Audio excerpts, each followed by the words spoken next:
Selamat datang bagi mahasiswa-mahasiswa yang sudah tergabung dalam mata kuliah Information Theory atau teori informasi. Nah, ini adalah pertemuan pertama atau materi pertama dari serangkaian materi kita sepanjang semester ini. Nah, berbicara mengenai informasi, kita perlu memahami konsep dari informasi itu sendiri. Nah, berbicara mengenai konsep dari informasi, kita perlu mengetahui juga apa itu informasi. Nah, informasi ini adalah data yang sudah disusun atau bisa dikatakan bisa dilihat di sini, bisa dilihat ada hierarki, ada satu hierarki yang bisa menjelaskan apa itu data, apa itu informasi, apa itu knowledge, dan apa itu wisdom. Nah, kalau kita lihat di sini yang paling bawah itu adalah data. Data ini adalah bentuk yang tidak terstruktur. Jadi data ini masih belum terstruktur. Jadi belum memiliki pola atau belum bisa menjelaskan apa-apa. Kemudian dari data yang tidak terstruktur itu, maka bisa dibentuk sebuah informasi atau information. Nah, information ini adalah data yang sudah terstruktur dan bisa memberikan atau bisa dijelaskan. Nah, kemudian dari information ini bisa terbentuk knowledge. Nah, di tahap ini information atau informasi sudah lebih terstruktur dan sudah bisa dijelaskan atau bisa digunakan oleh pengguna berdasarkan pengalaman dari orang atau pihak yang mengelola itu. Kemudian dari knowledge ini maka bisa menghasilkan wisdom atau tindakan atau action berdasarkan dari knowledge yang ada. Jadi berdasarkan knowledge atau pengalaman yang ada, maka wisdom atau kebijaksanaan atau aturan-aturan atau keputusan bisa diambil. Nah, kita lihat di sini peran dari informasi itu di hierarki ini itu sangat besar karena tanpa ini tahap proses informasi ini, maka data itu tidak akan berguna atau tidak akan berfungsi apa-apa. Nah, kita lihat contohnya. Kalau di suatu sistem kependudukan, ini data ini bisa berupa nama, alamat, tanggal lahir, jenis kelamin, dan lain sebagainya. Jadi ini data kalau hanya data nama atau data alamat, itu data tidak dianggap, belum dianggap terstruktur atau belum diproses. Jadi masih belum memberikan manfaat atau belum berguna bagi pengambil keputusan atau pihak pengguna dari data ini. Atau alamat atau tanggal lahir, kalau hanya data tanggal lahir semua, maka data itu belum bisa berguna apa-apa. Kemudian dari data nama, alamat, tanggal lahir atau jenis kelamin ini dan lain-lain, itu ketika kita proses atau ketika kita olah atau sudah melalui data processing, maka bisa menghasilkan beberapa informasi seperti jumlah penduduk atau jumlah penduduk per jenis kelamin. Jadi misalnya penduduk dengan jenis kelamin laki-laki ada berapa? Atau penduduk dengan jenis kelamin perempuan ada berapa? Atau jumlah penduduk di satu wilayah itu ada berapa? Atau bisa juga kita mendapatkan informasi alamat dari A atau alamat dari orang tertentu itu di mana. Nah, itu bisa menjadi sebuah informasi. Kemudian selanjutnya informasi ini jika kita proses lagi maka akan terbentuk suatu knowledge atau pengetahuan. Nah, seperti apa contohnya? Di sini knowledge itu bisa berupa, kalau berbicara mengenai sistem yang kita bicarakan dari awal, knowledge itu bisa berupa jenis kelamin paling banyak untuk kelahiran tahun, misalnya tahun 2000. Jadi bisa dilihat di situ, untuk kelahiran tahun 2000, jenis kelamin apa yang paling banyak di daerah tertentu. Misalnya di kota Manado, jenis kelamin apa yang paling banyak yang lahir pada tahun 2000. Nah, itu kita bisa lihat. Itu sudah merupakan suatu knowledge berdasarkan dari informasi-informasi yang terbentuk sebelumnya. Jadi kita bisa lihat misalnya ada informasi, oh penduduk dengan jenis kelamin laki-laki itu ada sekian, misalnya ada 10.000. Kemudian penduduk dengan jenis kelamin perempuan itu ada, yang lahir tahun 2000 itu ada 5.000. Nah, dari informasi yang ada itu, maka kita bisa mendapatkan knowledge atau pengetahuan bahwa ternyata penduduk yang lahir tahun 2000 itu laki-laki lebih banyak dari perempuan. Dan itu merupakan suatu knowledge atau satu pengetahuan. Nah, untuk pengambil keputusan atau dalam hal ini misalnya pemerintah, maka wisdom atau aturan-aturan bisa ditetapkan atau misalnya bisa mendukung keputusan apa yang harus dilakukan oleh pemerintah berdasarkan knowledge yang ada. Misalnya yang tadi knowledge penduduk yang lahir tahun 2000 ternyata yang lebih banyak itu laki-laki. Dan itu contoh bagaimana dari data sehingga diolah atau diproses menjadi informasi.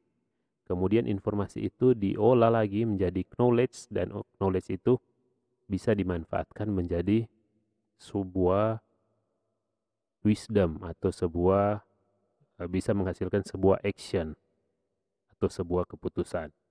Nah, itu contoh bagaimana data itu disusun. Misalnya data yang tadi, yang jenis kelamin, dari data kependudukan, bagaimana data jenis kelamin itu dimanfaatkan untuk pengambilan aturan-aturan atau pendukung keputusan dan lain sebagainya. Masih banyak contoh juga mengenai sistem-sistem yang sudah ada, bagaimana penggunaan data menjadi sebuah keputusan. Misalnya contoh yang lain juga, misalnya di area perguruan tinggi. Misalnya ada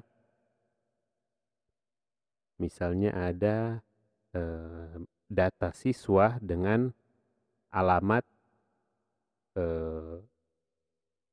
alamat yang sudah sesuai dengan data mahasiswa itu. Misalnya alamat untuk mahasiswa itu paling banyak, itu alamat sudah ada. Misalnya nama mahasiswa A alamat Manado, nama mahasiswa B alamat itu Minahasa, nama mahasiswa C alamat itu Manado, dan seterusnya.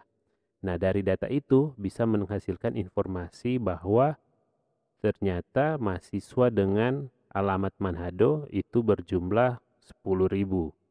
Kemudian mahasiswa yang dengan alamat Minahasa itu berjumlah 20.000. Misalnya informasi yang ada itu seperti demikian. Kemudian dari informasi itu maka kita bisa mendapatkan pengetahuan ternyata mahasiswa dengan domisili atau mahasiswa dengan alamat Minahasa itu lebih banyak dua kali lebih banyak dibandingkan dengan mahasiswa yang berdomisili di Minahasa. Sehingga dari itu maka pihak pimpinan universitas bisa menetapkan keputusan bahwa untuk tahun ajaran berikut, tahun ajaran kedepannya, maka promosi yang harus dilakukan akan dilakukan sebanyak mungkin di daerah Minahasa, karena memang dari daerah Minahasa ini lumbung untuk mendapatkan mahasiswa yang berkuliah. Misalnya seperti itu. Itu contoh penggunaan data mahasiswa sehingga bisa menghasilkan keputusan di tingkat pimpinan universitas.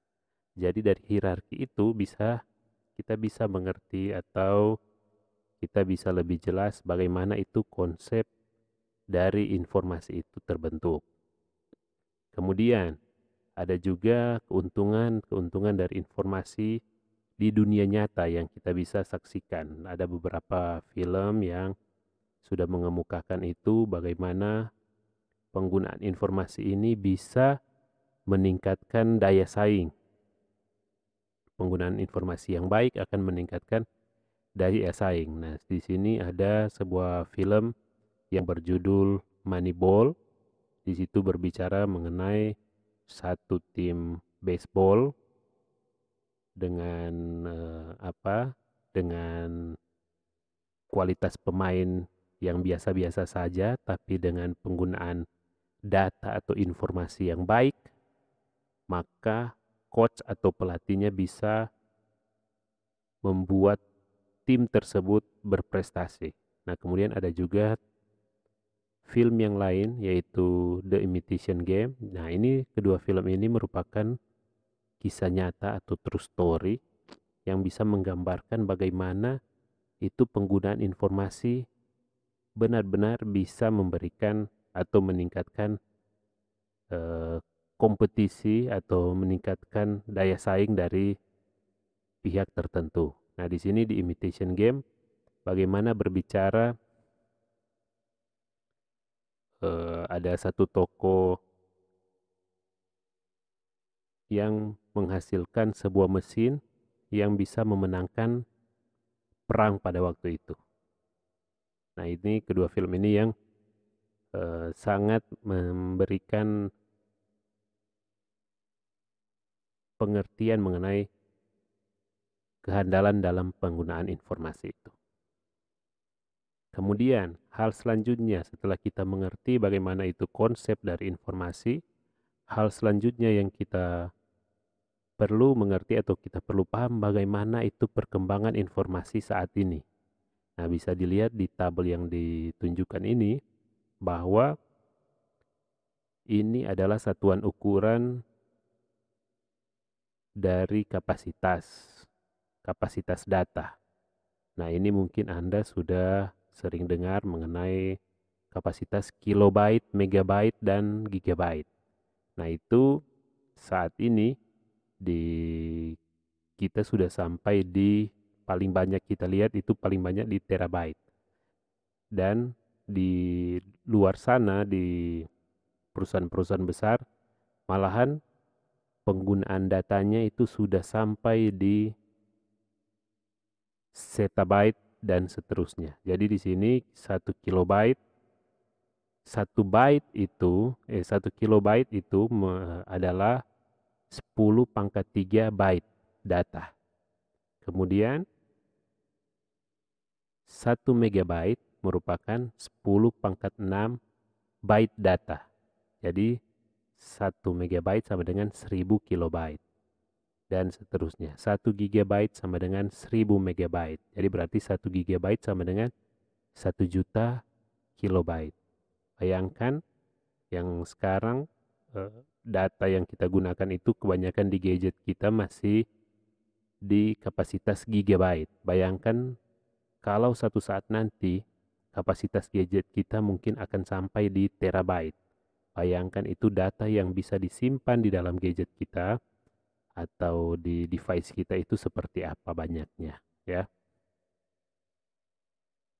Nah, seiring dengan perkembangan informasi juga bisa dilihat sini ada infografis mengenai bagaimana itu perkembangan data di internet setiap menit.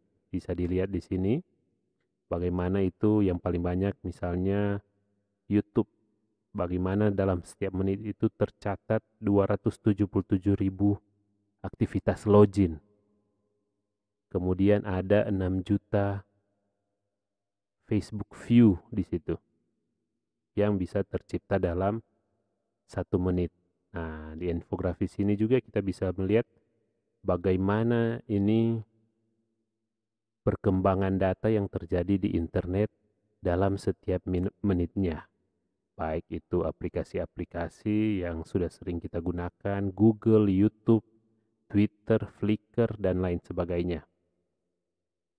Nah, kemudian ini bagaimana data itu terbentuk setiap detiknya. Nah, di Facebook atau di media sosial yang ada, contohnya di sini ada YouTube, dalam setiap detik itu ada 72 jam ukuran video yang terupload di YouTube. Dan kemudian di Facebook dalam setiap detiknya ada 350 GB data yang tersimpan di servernya Facebook, atau 350 GB data yang berjalan di atau yang terjadi transaksinya di Facebook. Skype juga ini ada 1,4 juta menit connecting antara satu dengan yang lain. Jadi Skype ini adalah media sosial untuk video call. Nah, ini tercipta untuk setiap detiknya itu 1,4 juta menit connecting. Kemudian apa lagi yang sering kita gunakan di sini? Instagram 3.600 foto di tiap detiknya. Jadi bayangkan itu yang tersimpan di servernya Instagram ini 3.600 dalam setiap detik. 3.600 foto. Kemudian dari segi website adalah ada 571 page website yang dihasilkan dalam setiap detik. Jadi bayangkan ini perkembangan informasi yang ada dimulai dengan data, bagaimana perkembangan informasi atau perkembangan data di internet atau di kehidupan kita hingga saat ini. Jadi bagaimana itu di tiap detiknya bisa dihitung, ini per detik. Bisa dihitung per menitnya seperti apa, per jamnya seperti apa, berapa banyaknya, dan per bulan, per tahun, dan seterusnya itu boleh dihitung. Itu penggunaan datanya, penggunaan kapasitas, itu besarnya seperti apa. Nah, kemudian perkembangan informasi juga ini berpengaruh terhadap perkembangan industri yang kita kenal saat ini, industri 4.0 atau 4.0, di mana dengan adanya perkembangan informasi ini di dunia industri, di dunia kita yang saat ini kita kenal sudah berada di industri 4.0 ini, bagaimana semua informasi bisa kita dapatkan dengan satu genggaman, ya. Walaupun informasi itu besar sekali, yang kita sudah lihat sebelumnya, perkembangannya sangat besar, baik itu per detik atau bagaimana perkembangan dalam internet itu sangat besar. Itu semua bisa kita dapatkan melalui satu genggaman handphone atau laptop atau komputer dan lain sebagainya, ya. Itu bisa kita dapatkan, padahal itu ukurannya atau kapasitasnya itu sangat besar. Nah, itu yang adalah perkembangan informasi yang saat ini mau tidak mau kita memang sudah dihadapkan dengan itu, sehingga itu menjadi latar belakang kita untuk mempelajari mengenai ini informasi, khususnya dalam mata kuliah ini mengenai information theory. Dan kemudian berbicara mengenai information theory ini, kita lihat information theory ini atau teori informasi adalah satu bagian dari beberapa atau dari satu benang merah ilmu mengenai informasi. Jadi dilihat di sini, ini adalah tampilan bagaimana ilmu mengenai informasi ini jika digambarkan. Jadi di situ ada satu benang merah, kita bisa lihat dari teori informasi. Kemudian ada ilmu mengenai informasi lainnya, mengenai informetrika dan bibliometrika. Kemudian ada ilmu mengenai information retrieval atau bagaimana pencarian informasi ini. Pencarian informasi yang terjadi itu ada ilmunya. Kemudian ilmu mengenai sistem informasi. Kemudian ilmu mengenai teori kognitif.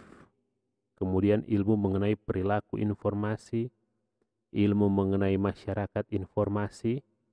Dan ilmu mengenai kebijakan informasi. Dan ada lebih lagi ilmu-ilmu yang berbicara mengenai informasi ini. Nah, ilmu-ilmu mengenai informasi ini ada atau berkaitan juga dengan ilmu-ilmu yang ada pada umumnya. Seperti kalau kita lihat di sini di diagram ini, teori informasi itu berhubungan atau ada hubungannya dengan ilmu komunikasi. Kemudian teori informasi itu ada hubungannya atau ada kaitannya dengan ilmu telekomunikasi engineer. Kemudian ada juga hubungannya atau kaitannya dengan cybernetika. Dan ada hubungannya dengan statistika. Dan tentunya yang paling berpengaruh atau berkaitan dengan ilmu teori informasi ini adalah ilmu matematika. Kemudian selanjutnya mengenai ini ilmu informetrika dan bibliometrics atau bibliometrika itu berhubungan atau berkaitan dengan ilmu sosiologi ilmu dan juga berhubungan dengan ilmu matematika. Begitu juga dengan information retrieval. Itu ada kaitannya dengan matematika dan linguistik dan seterusnya. Ada sistem informasi, ada ilmu-ilmu yang berhubungan ekonomi, ilmu organisasi, komunikasi, dan seterusnya. Bisa dilihat di diagram yang menggambarkan ini. Nah, dengan kata lain bahwa ketika kita mempelajari mengenai teori informasi atau ketika kita berada di mata kuliah ini, tidak mengherankan atau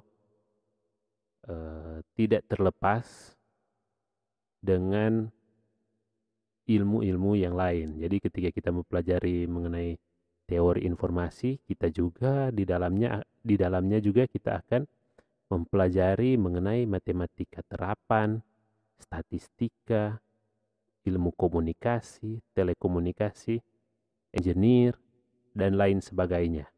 Nah, berbicara mengenai ini, teori informasi, jadi bisa dilihat ini dari benang merah yang terbentuk antara ilmu-ilmu informasi.